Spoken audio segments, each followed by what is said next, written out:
My sister-in-law told her son to untie my swimsuit top at my daughter's birthday, then laughed while I clutched my chest and said, "You obviously can't take a joke." When I confronted her, she rolled her eyes and sneered, "You need to lighten up." Fast forward to now she's mad because I ruined her life. I think she needs to lighten up. I'm probably one of the only women I know that can genuinely say that I love my Mel. She was welcoming towards me from the beginning, and even helped me plan my wedding with her son. She is the type of woman to approach you at a family gathering when she sees you're alone, or to include you in a conversation at the dinner table when you have no idea what everyone's talking about. There's even been times where me, her, and my husband hang out and we start bickering, and she'll take my side. But unfortunately, my brother-in-law and sister-in-law are the complete opposite. For context, they're racist. You see, I'm Irish while they're all British, which doesn't even make sense because weren't they the ones to colonize US? But anyway, my husband never rubbed it in or even mentioned it, so I assumed they would be the same. But I was wrong. The first time I met his brother and sister, we were going out for lunch and I said, "Oh, I'm so hungry." Then the brother immediately chimed in and said, "You know, I thought you would have been used to hunger by now." I didn't know what he meant, but then the sister said, "Yeah, like didn't the famine prepare you for this moment?" They then proceeded to laugh snort like it was the funniest thing humanity has ever heard. I honestly wanted to shout back about how they're the greediest nation, how they're an effing joke. But I bit my tongue because I figured if they were related to my husband, then they were probably good people. Unfortunately, I was wrong. When we sat down for dinner, they continued to make jokes about how I shouldn't waste time eating because I need to go win back the 6 counties England took from us. It even got to the point where my husband told them to shut the F up. And my mother-in-law is too nice to say anything,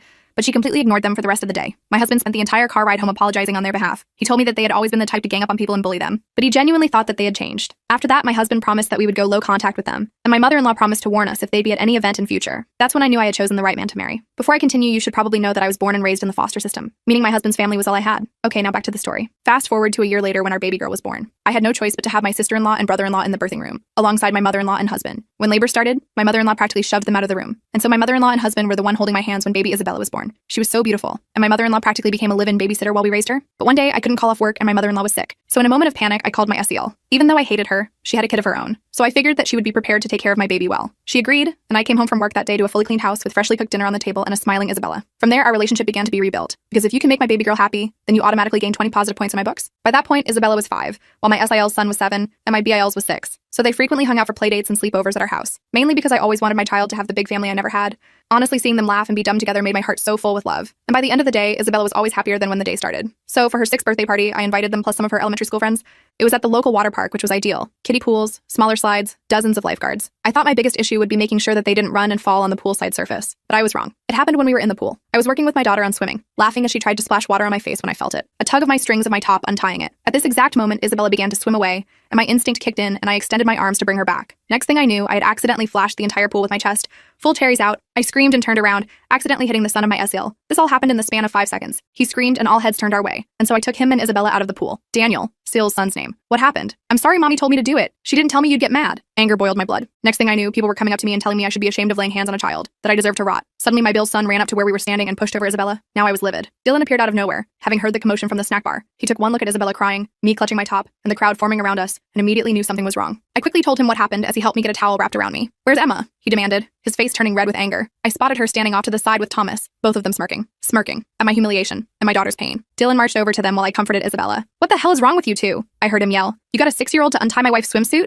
And you," he turned to Thomas, "told your kid to push Isabella on her birthday?" Emma rolled her eyes. "It was just a joke, Dylan. Lighten up. Your wife obviously can't take a joke, just like she can't control her temper around children." By this point, several parents were watching the scene unfold. Some looked confused, others judgmental. I felt like I was going to throw up from the humiliation. Martha had been in the bathroom during the incident, but she came rushing over when she saw the commotion. "What's happening?" she asked, immediately kneeling down to check on Isabella's knee. "Your children are what's happening," Dylan snapped. "They got Nathan to untie Siobhan's top and then Ethan pushed Isabella." Martha's face fell. She looked at Emma and Thomas with an expression I'd never seen before. Not just disappointment, but genuine shock. "Is this true?" she asked them. "We were just having a bit of fun," Thomas shrugged. "The Irish girl needs to lighten up." I couldn't believe they were still going with the Irish jokes, even after what they'd done. Dylan grabbed Isabella's birthday cake from the party area and told everyone the party was over. He apologized to the other parents and kids while I took Isabella to the changing room to get dressed. The ride home was tense. Isabella had stopped crying but was unusually quiet. Martha sat in the back with her, trying to cheer her up by talking about the presents she still had to open at home. Dylan gripped the steering wheel so tight his knuckles were white. "I'm so sorry," he kept saying. "I should have known they'd pull something. I just didn't think they'd stoop this low or involve the kids." "It's not your fault," I told him, though I was still shaking with anger and embarrassment. "But this is it. I'm done trying with them. They're not welcome in our home or around Isabella anymore." Dylan nodded grimly. "I agree. This was the last straw." When we got home, we tried to salvage what was left of Isabella's birthday. We opened presents, had cake, and watched her favorite movie. She seemed to bounce back pretty quickly, the way kids do, but I couldn't shake the sick feeling in my stomach. After Isabella went to bed, Dylan, Martha, and I sat at the kitchen table. Martha looked exhausted and ashamed. "I don't know what's wrong with them," she said quietly. "I didn't raise them to be like this." "It's not your fault," I assured her, reaching for her hand. "Some people just choose to be cruel." "I'm going to talk to them," Martha said firmly. "This behavior is unacceptable." Dylan shook his head. "Talking won't help, Mom. We've tried that. They're not going to change." "So what are you saying?" Martha asked, her voice breaking slightly. "I'm saying we've cut them off, and we're sticking to the decision," Dylan replied. "No more family gatherings if they're there. No more chances. This has shown me that our choice was more than correct the first time." Martha looked torn, and I understood why. They were still her children, no matter how awful they were. But Isabella was her granddaughter, and she'd been hurt too. "I understand," she finally said. "I'll I'll make sure to let you know if they'll be at any family events. That night, after Martha went home, Dylan and I lay in bed, both too wired to sleep. I'm sorry your family turned out to be such a nightmare, I said. Dylan pulled me close. You and Isabella are my family, my real family, and I'll always choose you.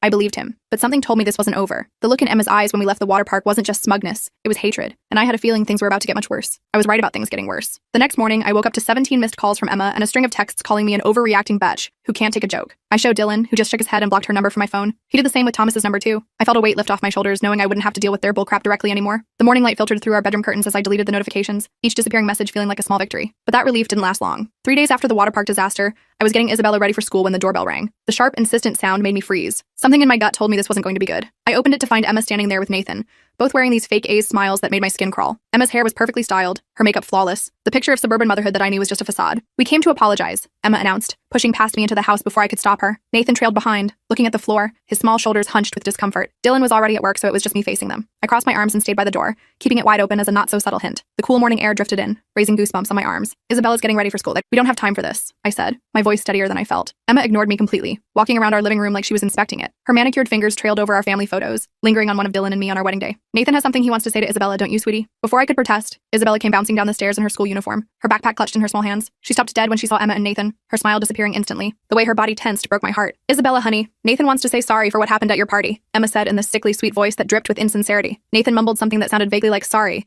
while Emma beamed like she'd just solved world peace. Isabella just nodded awkwardly, her eyes darting to me for guidance. Great, now that's settled. I thought maybe we could have a playdate this weekend? Put all this nastiness behind us? Emma suggested, her voice lilting with false cheer. I almost laughed. The audacity was breathtaking. That's not happening, Emma. Isabella needs to get to school and you need to leave. I moved toward Isabella, placing a protective hand on her shoulder. Emma's fake smile dropped like a stone. Her eyes narrowed, and for a moment I glimpsed the real person beneath the polished exterior. You know, Siobhan, you're making a big mistake turning family against each other. Dylan might be blinded by whatever spell you've cast on him, but the rest of us see right through you. I grabbed Isabella's backpack and ushered her toward the door, my heart pounding. We're going to be late. Please lock the door when you leave. The morning sun felt too bright as we stepped outside, highlighting every detail of this uncomfortable moment. As I walked Isabella to the car, I heard Emma call out, "This isn't over, you know." Her voice carried across our quiet suburban street, making me wince. I drove to school with shaking hands, the steering wheel slick beneath my grip, then immediately called Dylan. He was furious and called Martha, who promised to talk to Emma again. But I had this sinking feeling that talking wasn't going to fix anything. This was just the beginning. I was right. Over the next few weeks, weird shit started happening. First, I noticed things in our house being slightly moved around. Nothing major, just enough to make me question my sanity. Like Isabella's favorite stuffed rabbit would be on a different shelf, or the family photos on our mantle would be rearranged. Small, unsettling changes that left me standing in rooms, second-guessing my memory. Then I started finding footprints in the garden under Isabella's bedroom window, distinct shoe prints pressed into the soft earth. Dylan thought it might be neighborhood kids cutting through our yard, but I wasn't convinced. The pattern was too regular, too deliberate. I started double-checking all our locks before bed, testing each window latch twice, the ritual bringing small comfort in the growing unease. The real kicker came about a month after the water park incident. I went to check the mail on a crisp autumn morning and found Isabella's favorite teddy bear, the one Martha had given her when she was born, stuffed inside our mailbox. It had been sliced open, the stuffing pulled out and scattered like snow across the bills and flyers. My hands trembled as I gathered the remains. I didn't tell Isabella. I told Dylan, who looked sick but still suggested it might be random vandalism. Random vandalism that specifically targeted our daughter's favorite toy? I asked, holding up the mutilated bear. Come on, Dylan, he sighed, running his hand through his hair. I know. I don't want to believe they'd go this far. I started keeping a journal of all the weird incidents, documenting dates, times, and details in a leather-bound notebook I kept hidden in my nightstand. Dylan thought I was being paranoid,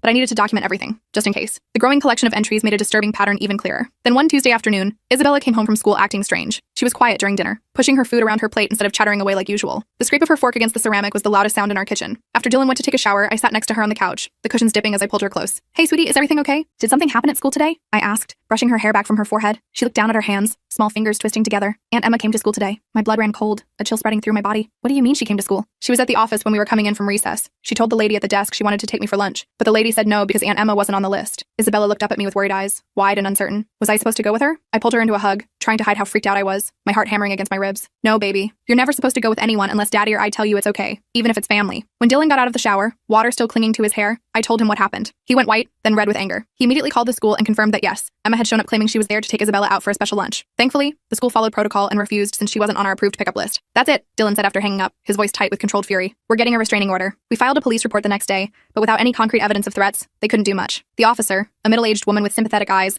suggested we install security cameras and keep documenting everything. So that weekend, Dylan installed cameras covering our front door, backyard, and driveway. The small black devices became our silent guardians. I also had a talk with Isabella's school. They added a note to her file that under no circumstances was she to leave with anyone other than Dylan or me, not even Martha, unless we called ahead. The principal's grave nod as he made the note was both reassuring and terrifying. For a few weeks, things were quiet. The cameras didn't catch anything suspicious, and there were no more incidents at school. I started to think maybe Emma and Thomas had finally gotten the message. The constant tension in my shoulders began to ease, just slightly. Then Martha called to invite us to her house for Sunday lunch. Her warm voice was a balm after weeks of stress. "It'll just be us," she promised. "I've told Emma and Thomas they're not welcome if they can't behave civilly." It felt good to have a normal family gathering again. Martha made her famous roast beef, the rich aroma filling her cozy kitchen, and Isabella helped her bake cookies for dessert, giggling as she measured flour with clumsy hands. For a few hours, I almost forgot about all the drama. As we were helping Martha clean up, dishes clinking softly as we worked, she hesitantly brought up Emma and Thomas. "They're saying you won't let them see Isabella anymore, that you're turning Dylan against his own family." Her hands stilled on a plate, her eyes sad. Dylan snorted. "They did that all on their own, Mom." Martha nodded sadly. "I know, they're still my children. I keep hoping they'll grow up eventually." I squeezed her hand, feeling the softness of her skin. "We don't want to put you in the middle, Martha. We know this is hard for you." She smiled gratefully, but I could see the strain in her eyes. This situation was tearing her apart, and I hated Emma and Thomas even more for doing this to their own mother. The next morning, I went out to start my car for work, and found all 4 tires slashed, the rubber gaping open like wounds. There was no note, no evidence, but we all knew who did it. Dylan called the police again, but without proof. There wasn't much they could do. Our security cameras didn't cover the street where I'd parked. We upgraded our security system to cover more areas,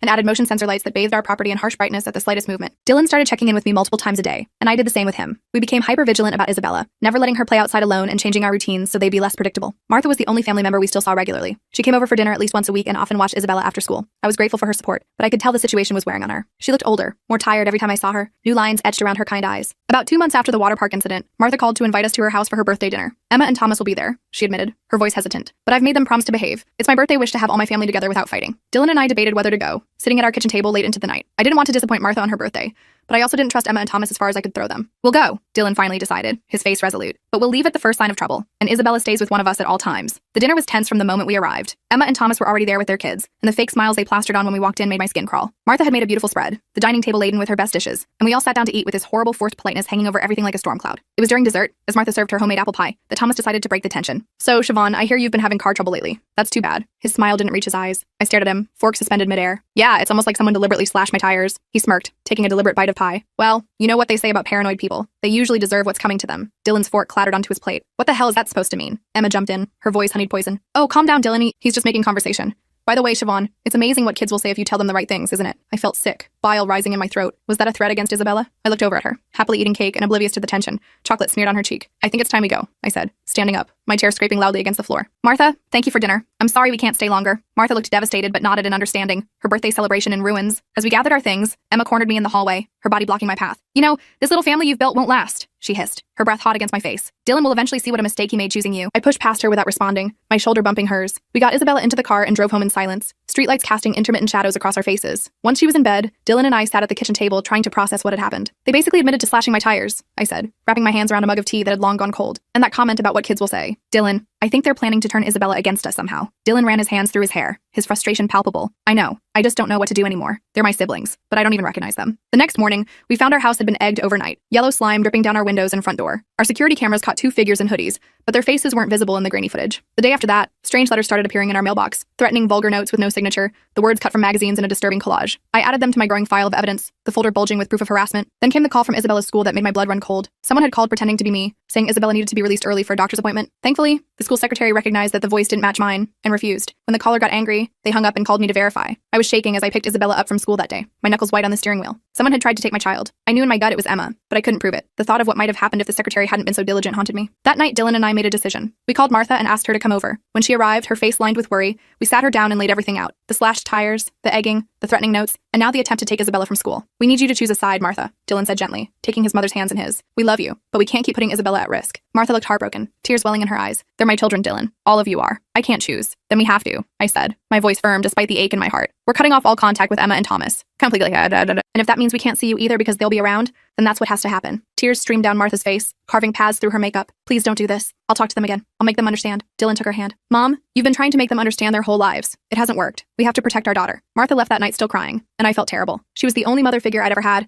and pushing her away felt like cutting off a limb. But Isabella's safety had to come first. The next few weeks were quiet, too quiet. No more vandalism, no more strange incidents. I should have been relieved, but instead, I felt like we were in the eye of a hurricane, waiting for the next wave to hit. It came in the form of rumors spreading around our community. Parents at Isabella's school suddenly became cold toward me, conversation stopping when I approached at pickup time. I overheard whispers about how I was isolating Dylan from his family, how I was unstable and dangerous. Someone even suggested I had been investigated by child services. Dylan confronted one of the dads at Isabella's soccer practice, who admitted Emma had been telling people I had a history of violence and mental illness, that I was manipulating Dylan and poisoning Isabella against her family. I was furious and heartbroken. These lies could affect Isabella's friendships, our standing in the community, even my job if they spread far enough. I added it all to my documentation file, which was getting thicker by the day. Then one evening, about 3 months after the water park incident, Dylan got a call from Martha. He put it on speaker so I could hear. "Dylan, it's Emma," Martha sobbed, her voice crackling through the phone. "She's in bad shape. She got fired from her job and Nathan's having problems at school. The family is falling apart without you. Please, can't you find it in your heart to forgive her?" I watched Dylan's face, saw the guilt and conflict there. He loved his sister once, before all this madness. Part of him wanted to help her. "Mom," he said gently, "Emma brought this on herself. We didn't want any of this." "But she's your sister," Martha pleaded. "Family forgives." After he hung up, Dylan looked at me with tired eyes. "What do you think?" I took his hand, feeling the warmth of his skin against mine. "I think Emma is manipulating your mom to get to us. Remember what she's done, Dylan? The water park humiliation, the slashed tires, trying to take Isabella from school, spreading lies about me. Would a person who's genuinely sorry do all that?" He nodded slowly. "You're right. I know you're right. It's just hard." "I know," I said, leaning my head on his shoulder. "I wish things were different too." 2 days later, I was home alone with Isabella when someone started pounding on our front door. Through the security camera, I saw Emma standing on our porch, looking disheveled and angry, her hair wild and her makeup smeared. "I know you're in there," she screamed, her voice distorted by the camera's speaker. "Open the door, you Irish bitch! You've ruined everything!" Isabella looked up from her homework, eyes wide with fear. "Mommy,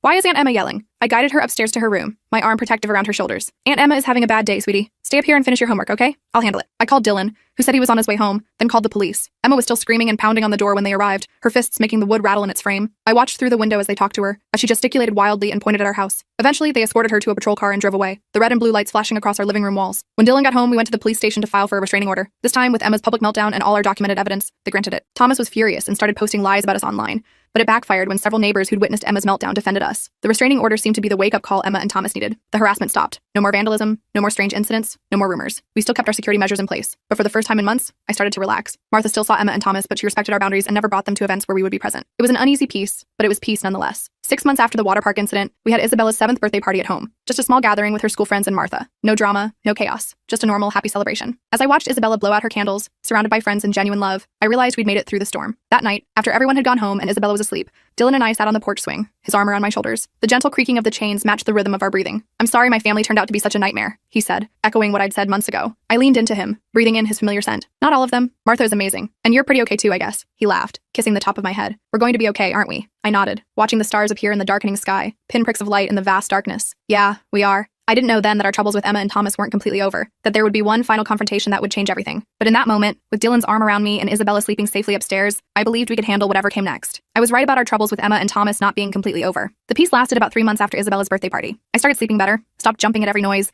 and even took down some of our security cameras, though Dylan insisted we keep the main ones up. Life was getting back to normal, or whatever passes for normal after all that drama. Then one afternoon, I got a text from Martha asking if she could stop by. She showed up looking nervous, fidgeting with her purse strap as she sat at our kitchen table. I made her tea, noticing how her hands shook slightly when she took the mug. "Emma and Thomas want to apologize," she blurted out. "For real this time. They've been going to therapy and they realize how terrible they've been." I nearly choked on my own tea. "Martha, we've been down this road before." I know, she said, her eyes pleading. "But they seem different now. Emma's even stopped drinking. They want to meet somewhere public, just to talk." I told her I'd discuss it with Dylan, but I already knew what his answer would be. Sure enough, when he got home from work and I told him, he laughed so hard he had to sit down. "Absolutely not," he said, wiping his eyes. "They can apologize by continuing to stay the hell away from us." Martha kept pushing over the next few weeks. She'd drop little comments when she came over to see Isabella, about forgiveness, about family, about how Emma was really changing. I felt bad for her. She was stuck in the middle, loving all her children, but watching them refuse to be in the same room. Then one Saturday morning, Dylan got a call from Thomas. He almost didn't answer, but curiosity got the better of him. He put it on speaker so I could hear. "Dylan, it's me," Thomas said, his voice different than I remembered, less smug, more subdued. "I know you probably don't want to talk to me, but I need to say something." Dylan didn't respond, just waited. "I fucked up. We both did. Emma's worse than me, but I went along with everything, and that makes me just as bad." He paused, and I could hear him taking a deep breath. "I'm sorry. For the water park. For the harassment. For all of it. I was a racist a-hole to Siobhan from day one, and there's no excuse for that." Dylan looked at me, eyebrows raised. I shrugged, not sure what to make of this. "Why now?" Dylan finally asked. "My wife left me," Thomas said flatly. "Took Ethan with her. Said she couldn't be married to someone who would terrorize his own family." Hearing it put that way, it was a wake-up call. After Dylan hung up, we debated whether Thomas was being sincere. It sounded genuine, but we'd been fooled before. We decided to keep our distance, but not slam the door completely shut. A week later, I was grocery shopping when I literally ran carts with Emma in the produce section. My heart immediately started racing, and I looked around for the nearest exit. But Emma looked different. Her usual perfect appearance was gone, replaced by messy hair and no makeup. She looked smaller somehow. "Siobhan," she said, her voice quiet. "I know you have a restraining order. I'll leave.